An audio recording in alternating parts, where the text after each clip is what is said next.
Hello, did you know that 91% of sub-Saharan African workers don't save for old age? What this actually means is that only 9% of the current working force will be able to afford basic needs like food and clothing when they go on retirement. So why this problem and how to fix it? Other studies also prove that 74% of the entire working population are into the informal sector, meaning they are self-employed and receive salary or receive income on daily basis. So why is savings a problem? There are several problems contributing to this factor. However, we will limit ourselves to these very common ones. 1. Lack of financial literacy. Most of the working force in the informal sector receive money on daily basis. So they feel they're going to be earning money forever, so there's no need to save. 2. Limited access to formal financial institutions.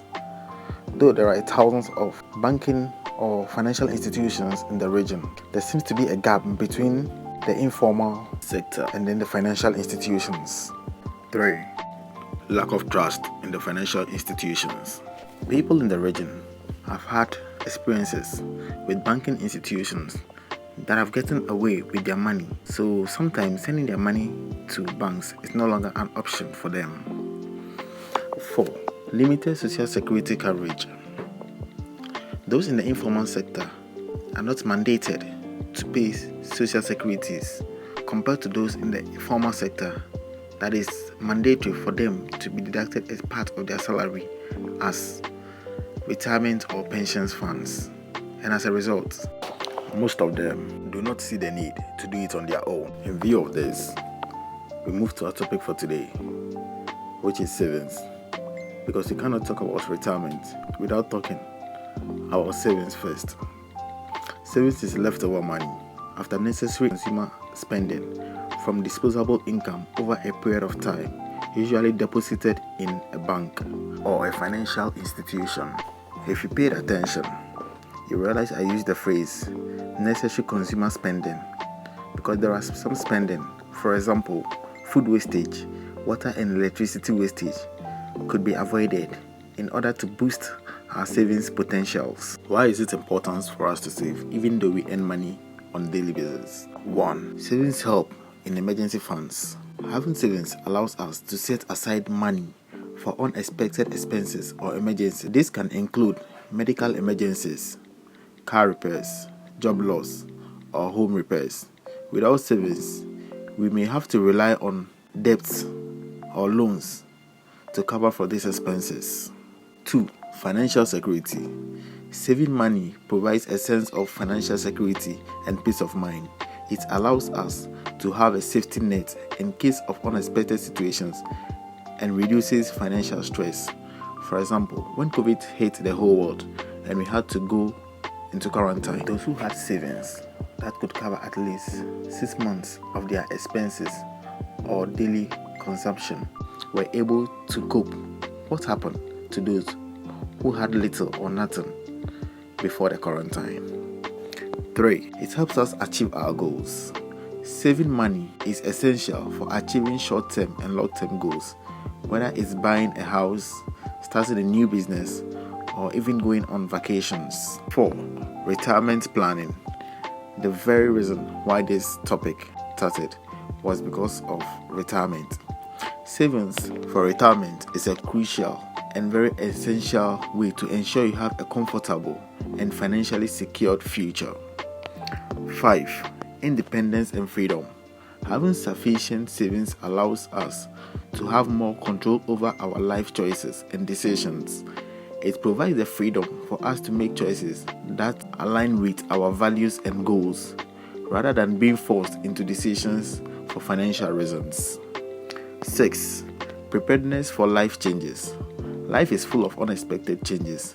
Job changes, relocation, starting a family, or becoming a caregiver for a loved one.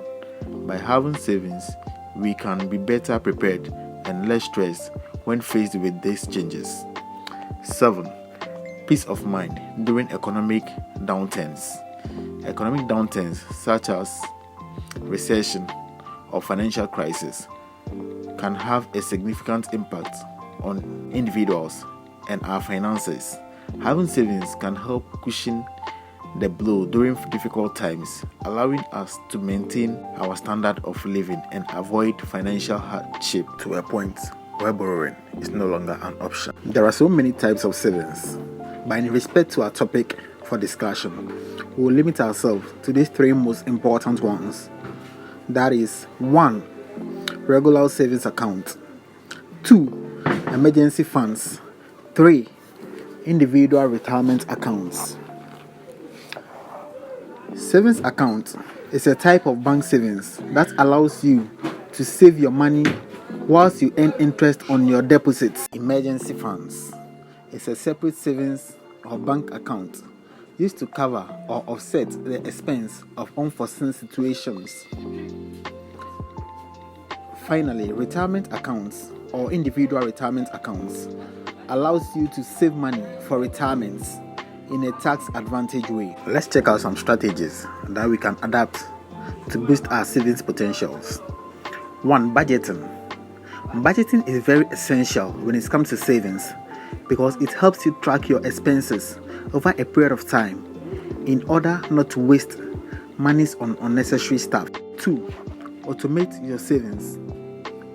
Automate your savings in such a way that a percentage of the money that comes into your wallet is deducted directly into your savings accounts. This actually helps you in order not to touch your savings no matter what happens. 3.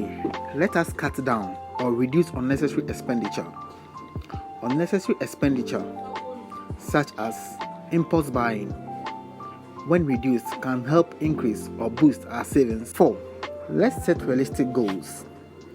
It is better for you to direct 5% or 10% of your income as savings than to set aside 20%, whereby your remaining income wouldn't be insufficient for you. This will rather cause you to withdraw your deposits, and at the end of the day, you end up withdrawing more than what you deposited into your savings account. 5. Let's learn to overcome challenges. Challenges like too much partying, unnecessary clubbing can be overcome in order to boost our savings potentials. 6. Let's learn to motivate ourselves. Let's adapt to the I can do spirit instead of the usual I can't do it spirit. In situations whereby we are able to attain a milestone in our savings, let's learn to take a percentage of it to go on, let's say, vacation or holidays in order to motivate ourselves in setting higher goals. 7. Let's direct all unexpected income into our savings accounts.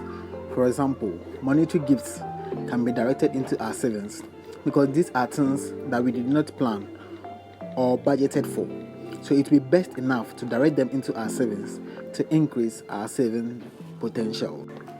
In today's discussion, we reminded ourselves of the dangers associated with not planning towards a retirement.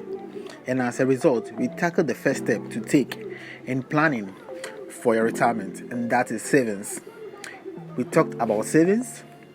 We talked about the effect of not saving. We talked about the importance of savings. We also discussed the type of savings in respect to our topic of discussion. And finally, strategies to adapt in ensuring a fruitful savings. I hope we put the basic strategies that we've discussed today into practical use so that we do not end up becoming a victim of 91% of the current working force who will not be able to afford basic needs like food and clothing when they go on retirement. Thank you very much. Hope to see you again in the next video when we talk about retirement. Please do not forget to like, subscribe, share, and please remember to put us on post notification so that you'll be one of the first to know anytime we bring you educative products like this. Thank you very much.